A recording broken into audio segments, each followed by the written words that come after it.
Niki kula pun janji nggih. Kula niku kan Selasa bulan yang lalu niku khatam hikam. Terus kula mulang hikam teng mriki Selasa pagi niku pun sekitar 2 tahun. Pokoke walhasil diparingi Allah niku khatam. Terus kula kepengin napa ngatami donga nu saniki mergi cara ulama tambah kathah tambah napa sae. Dadi ora usah sampean di perasaan ora melok ngaji kok melok khataman. Sing ngaji ya paham ora ya ora roh. Sing ora ngaji pokoke ora roh padha ora roe sing penting ditampa napa pangeran ngoten mawon. Dados kula gadah azam pokoke donga ngoten mawon nek donga ya ora usah tenanan ya apik ora ya apik. Mergo pangeran mesti napa pirsa. Jadi tenanan itu ikhlasin, nak tunggu rasa tenanan, sing tenanan apa?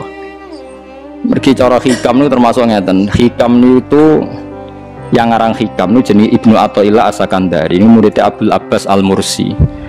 Abdul Abbas Al-Mursi ini muridnya Abdul Hasan apa? Asyadili.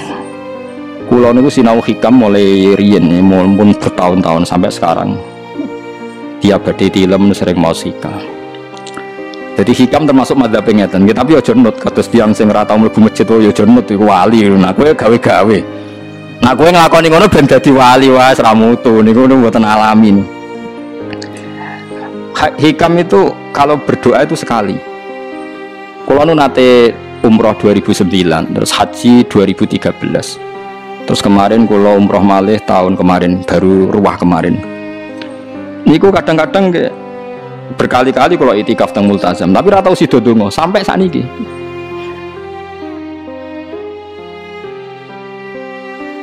Mergo donga mbok pisan tok, anggere donga neh. Lho pangeran ijek eling kok tak elingno. Mergo hikam termasuk mengingatkan gitu. Kamu kalau doa itu jangan ulang. Karena yunabbahu iku man yajuzu alil ikhfal, yang boleh diingatkan hanya orang yang mungkin lupa. Allah ora bakal lali kok mbok elingno. Dadi kula anggere ning ngarepe multazam pe donga. Lho aku wingi pangeran cek eling. Ya wis ra sida to.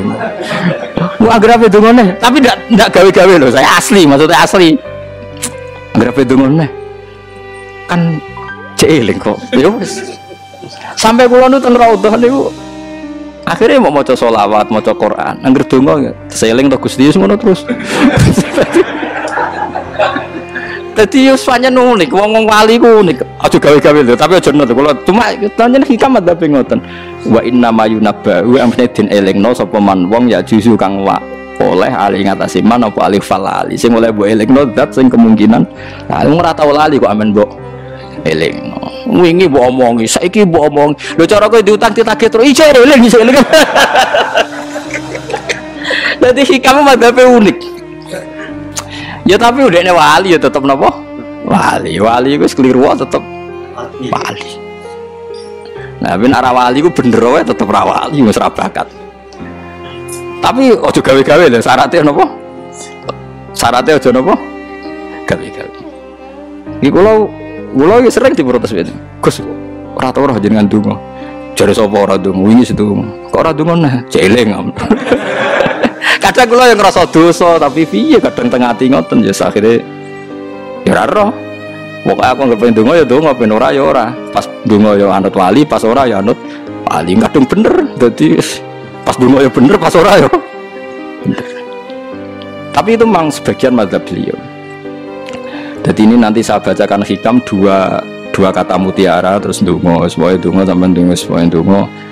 Piye-piye kita gadah sanad madhab yang diakui termasuk Thariqah Mu'tabarah selain Naqsyabandiyah, Qadiriyah, apa Sadiliyah. Lah Sadiliyah itu ya hikam nih, mergo hikam sing aran Abdul Abbas Al-Mursi, muridnya Abil Hasan apa Asyadili. Sehingga orang tahu madhab Sadiliyah ya lewat kitab apa hikam. Makanya kitab-kitab apa saja generasi setelah beliau itu gak bisa lepas dari kitab apa hikam.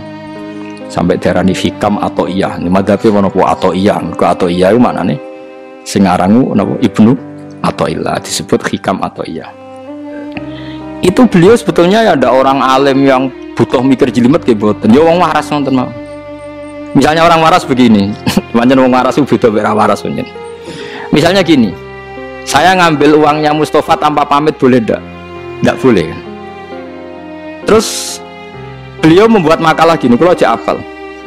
Mana aka antat da'iyya mimmalil makhlukin Allah itu mencegah kamu, melarang kamu mengklaim barang yang tidak milik kamu. Padahal sama-sama miliknya makhluk. Misalnya Mustafa punya mobil, aku milik saya, boleh ndak? Boleh ndak sama siapa saya? Ndak boleh kan? Mustafa punya rumah, aku milik saya, boleh ndak? Ndak boleh. Kalau mengaku miliknya orang sama-sama makhluk saja ndak boleh, apalagi kamu ngaku-ngaku hal yang milik Allah. Misalnya sifat menentukan nasib itu milik siapa? Allah. Menentukan su'ul khotimah atau husnul khotimah itu milik siapa?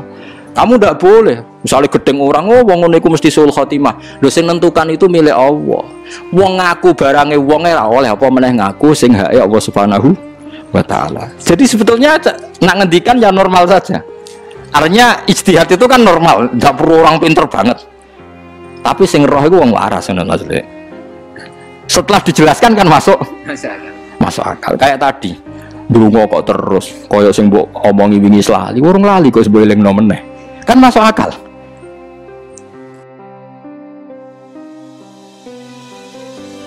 Tapi kok anut aku, mergo ora asli, ora asli. Wong anut-anut kan mboten apa. Dadi ini kula waca kalih mawon nggih, kenangan kula ben dadi nggih kenangan kula napa makalah saking napa hikam ya. Nggih kula waca Arab mawon engko napa. Bismillahirrahmanirrahim. Kula nak maca malah bingung, biasa hafalan malah maca. Jadi piyambake ngendikan mana aka antatta iya male salaka mimalil makhlukin afayubihu laka antatta iya wasfahu wa rabbul alamin. Di Allah ngelarang jenengan mengaku barang yang miliknya orang lain, apalagi ngaku-ngaku hak sing milike Allah Subhanahu wa taala. Sehingga kita ndak boleh misalnya maksud noti yang wong iku mesti celaka, nyelakano orang itu hak sinten? Hak Allah. Kowe ora usah GR sok ben mesti bener, iso wae saiki bener sok ben salah. Kamu juga gak usah merasa salah. Soalnya saya kira soleh, soben soleh ya sudah, itu hak ya Allah, sudah ada itu. Terus ngendikane beliau ini, ilahi kulama akhrosoni lu'mi antokoni karomuka. Gusti, ketika saya didiamkan oleh kesalahan-kesalahan saya, antokoni karomuka, maka saya digerakkan oleh sifat lomane jenengan. Itu perasaannya hikam. Misalnya sampean ngerasa dosamu akeh terus lawani donga, ngerasa salahmu akeh terus ngerasa ora ahli swarga. Niku jare hikam, Gusti kula nak eling salah kula kok ora pantes mlebu swarga. Tapi nak eling lomane jenengan nggih pantes mawon. Lha iku dindut wong ngono niku wis dindut. Dina eling dosamu sampean akeh kan gak pantes mlebu swarga. Tapi nak eling jembare rahmati Allah nggih pantes mawon. Ilahi kullama akhrasani lumi antokoni karomuka. Wa kullama ayasatni ausofi atma'atni minnatuka. Ketika saya putus asa karena sifat-sifat saya yang buruk, maka saya akan digerakkan lagi punya harapan karena saking melimpahnya nikmate jenengan to peparinge jenengan. Terus beliau di sarah-sarah dicontohkan. Saat Umar masih kafir itu pernah gak minta jadi muslim kan enggak, tapi ketika Allah menghendaki dia jadi muslim, maka jadilah Umar seorang yang muslim. Jadi orang tanpa keinginan pun kalau Allah menghendaki baik ditarik yang menjadi baik. Artinya kamu jangan percaya wong aku apa ya dadi wong apik piye, wong aku ngene. Wong sing ora tau niat apik wae iso diapikno pangeran kados sinten Sayyidina Umar. Sunan Kalijaga ketika nggarong ning gone Sunan Bonang niate ya untuk emas. Niate wae elek, tapi ketika Allah ngersakno dadi apik, ada takdir yang memandu dia jadi apik, bahkan dadi wali.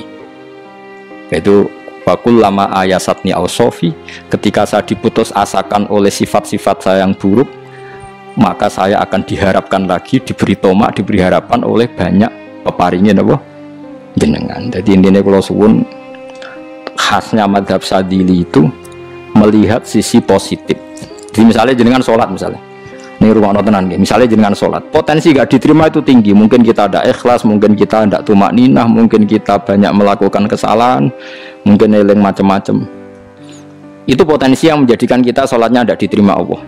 Tapi cara madhab Sadilah berpikir gitu itu tidak boleh. Kamu harus ingat bahwa sujud ini luar biasa. Banyak orang yang nggak diberi anugerah sujud. Orang bertahun-tahun, berpuluh-puluh tahun hidup kafir tidak pernah sujud. Kamu sekarang ditakdir mau sujud. Jadi mestinya kena sholat bersolat subuh, matur nuwun Gusti tadi saya sujud sama jenengan, matur nuwun Gusti tadi saya rukuk sama jenengan. Gak usah mikir buat ditampa ora, ijek eling terus. Nanti setelah duhur ya begitu, eling terus. Tadi ditakdir sujud, ditakdir rukuk, ditakdir sholat. Sehingga madzhab Syadziliyah itu sampai mengatakan begini, orang yang beribadah meskipun sedikit dan yakin bahwa itu peparingi Allah, minnah dari Allah, itu lebih baik ketimbang ibadah banyak plus merasa kurang. Di misalnya Mustafa sholat, bersolat duhur gak marem, mungkin duhurku salah terus berbadiah kok sholat meneh. Sing kula sholat duhur tok ora usah, saking syukur kula, iku duhur kula makome. Ya nganti saiki duhur kula perkarane ngene iku dene kelakuane cek ngene iku dene. Karena ketika diberi pangeran ora marem. Kurangnya, tapi kurangnya niat elek. Kayak pangeran polisi, ngono pangeran ra nampa kurang ini, kurang pangeran ora diwatak ngoten. Enggak terlalu prosedur, gerwong wis sujud, niate apik yo. Apik.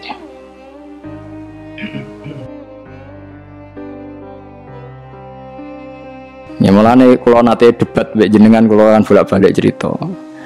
Sampai nak sujud itu untuk menjadi sah itu kan bathuk, tangan loro, dengkul loro, delamaan loro, sehingga harus sujud pada 7 anggota. Jadi menurut madzhab yang asoh kalau sujud itu harus 7 anggota. Tapi ada ulama yang mengatakan cukup bathuk tok ambek sikil. Angger wis ngene jenenge sujud. Alasannya ulama iki masuk akal. Saiki nek diwalik ana Zaid yang muslim, bathuke ditemplekno bumi niat sujud ning berhala, hukumnya kafir ta ora? Enggak jawab ya, kafir kan? Iku syaratnya anggota pitu apa asal bathuke nemplek? Mulane jare ulama sing kaul sani, lah iya nggo murtad ora usah syarat kok nggo bener. Syarat. Lah iya sing digo murtad ora usah syarat kok sing sujud nggo pangeran. Wis syarat. Nah ngono ora usah syarat anggere ngono ya jenenge sujud. Buktine wis sah nggo dadekno murtad. Yo. Dadi ulama yo macam-macam. Mana kok jangan aku ilmune sakit. Artinya sampean ra kudu anut mazhabku. Maksudnya mergo kula lah ya sadar sebagian mazhab saya itu masalah bagi Anda. Tapi saya ikut Anda lebih masalah kan. Apa kok ora roh maksudnya kan gak jelas. Acuannya hukum ndak jelas. Ya karena tadi kamu sekolah di Australia, di Amerika, wong kok kancanan wong kafir. Tapi barokahnya anak-anak yang sekolah di sana, yang kerja di sana, akhirnya di Amerika ada masjid. Di Australia itu barokahnya mahasiswa, pekerja, orang kedonyan macam. Sekarang orang kedonyan di Taiwan, di Korea bikin komunitas masjid. Ya, akhirnya di bumi Allah di sana ada yang sujud. Ya itu nyata. Meskipun teori Anda juga nyata, sebagian mungkin katut widoan yang kono katut macam-macam. Sama-samanya ya sudah kita berpendapat ya seperti itu. Wallahu alam sih yes, ya mungkin naik HP, mungkin naik ora. Wallahu alam supaya donga supaya HP. Tapi kan kita tidak satu arah karena ngendikan ya seperti gejolokannya Allah dengan Nabi Ibrahim itu kan kelihatan. Malaikat Israel berjabut Nabi Ibrahim. Nabi Ibrahim gak terima, gak iso Israel. Aku kekasih pangeran. Mosok dipateni. Hal ra'aital khalil yumitu khalilah. Ono kekasih mateni kekasih, mesti keliru perintahmu Israel. Semuni ngono Nabi Ibrahim, kowe tetep dipateni. Cara Israel wis menarik. Akhirnya balik teng pangeran Gusti, amartani ila abdin la yuridul mauta wa yaqulu hal ra'aital khalil yumitu khalilah. Ya Allah, engkau memerintahkan saya pada hamba yang enggak ingin mati. Dia bilang masa ada kekasih membunuh kekasihnya. Cara Israel masuk akal, bisa mikir juga Israel. Cara dia masuk akal. Jawab Allah ini. Qullahu jadi katakan pada Ibrahim, hal ra'aital khalil yakrahu ayyal khalilah. Ibrahim kandhani, ana tah kekasih tapi ra siap ketemu sing dikasih. Artinya kalau tidak berani mati berarti ra siap ketemu. Jadi bilang ke Ibrahim, apakah ada kekasih yang enggak siap ketemu kekasihnya? Dia malah Israel marahnya Ibrahim. Kata Allah, nggak ada kekasih yang benci ketemu kekasihnya. Oh ya, mati saya kira popo. Nah, itu logika yang terbangun. Makanya dengan perbandingan logika itu akan kelihatan. Pertama, koyo-koyo logika Ibrahim itu masuk akal. Tapi ketika Allah ngendikan, ono tah kekasih rasiap ketemu kasihnya. Nah kitab Mahalli itu kitab yang menjelaskan sekian teori fikih yang tidak mansus ya, saya ulang lagi, yang nggak ada nasnya. Kemudian diulang-ulang oleh cara berpikir tadi. Nah, akhirnya jadi kitab khilafah, ya, kitab ikhtilafat dalam Syafi'i yang paling dianut ulama seluruh dunia. Jika terus Habib Zain Samangke semua ulama itu rujukannya kitab Mahalli. Ya karena tadi yang nggak ada nas, saya ulang lagi, yang nggak ada apa? Nas itu ada sekian pilihan kaul. Ya sama-sama masuk akal kan. Meskipun dalam tradisi tertentu kita tidak mungkin mempraktekkan. Ke wanita kok jenazah kok gurih.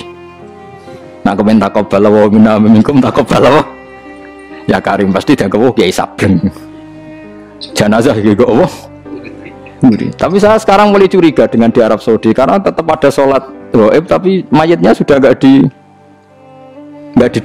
depannya sudah. Sekolah menangi rian buku-buku mayat itu di. Tapi itu mungkin karena teknis ya, karena yang mati terlalu banyak dan sering. Musim haji tok umbiro wae keselen dak kok